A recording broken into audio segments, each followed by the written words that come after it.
We know that quadratic equations can be solved by using the method of factorization or by completing the square or else by using the quadratic formula.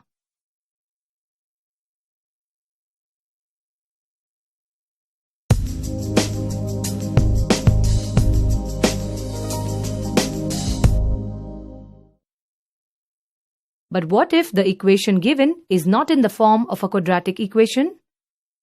Look at the equations given here. Observe that these equations are not quadratic equations.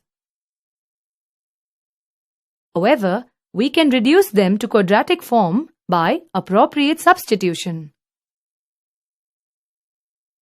To reduce this type of equation, we substitute x squared by a new variable, say m. We get an equation that is quadratic in m. To reduce such equations, we first multiply both sides of the equation by x squared. And then we substitute x squared by a new variable, say m, to get a quadratic equation in m.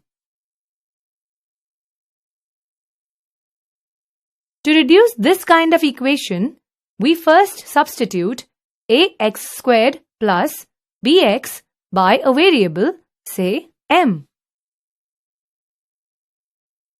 And then simplify the equation obtained in step 1 to get a quadratic equation.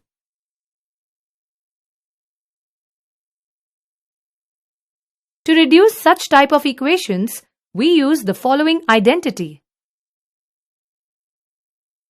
We first substitute for x squared plus 1 over x squared using the identity. And then we replace x plus 1 over x with a new variable, say m, to get a quadratic equation in m. To reduce such type of equations, we use the following identity. We first substitute for x squared plus 1 over x squared using the identity. And then we replace x minus 1 over x with a new variable, say m, to get a quadratic equation in m. Thus, the new equation obtained in each case is a quadratic equation.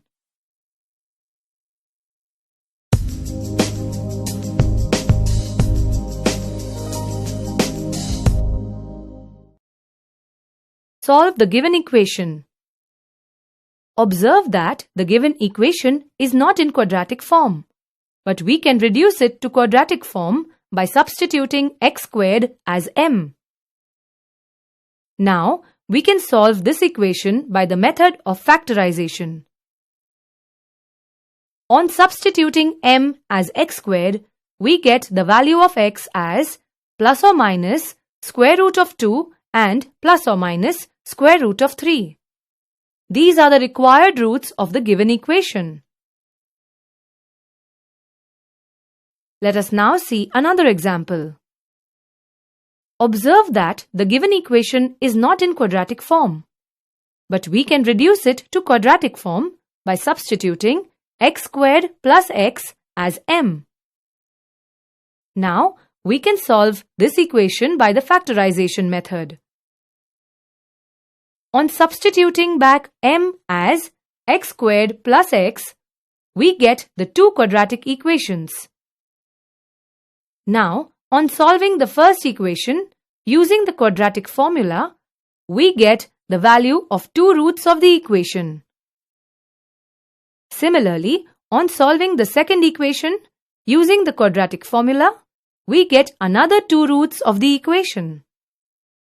Thus, the four roots shown here are the required roots of the given equation in degree 4. Solve the given equation. We can see that the given equation is not in quadratic form, but we can reduce it to a quadratic form by using the identity shown here. Let us substitute x plus 1 over x by m. we get an equation that is quadratic in M. We can now easily solve this equation by the method of factorization. On substituting M as x plus 1 over x, we get the two quadratic equations. Since the discriminant of the first equation is less than 0, its roots are not real. Hence, roots of this equation are discarded. Let us now solve the second equation. The two roots shown here are the required real roots of the given equation.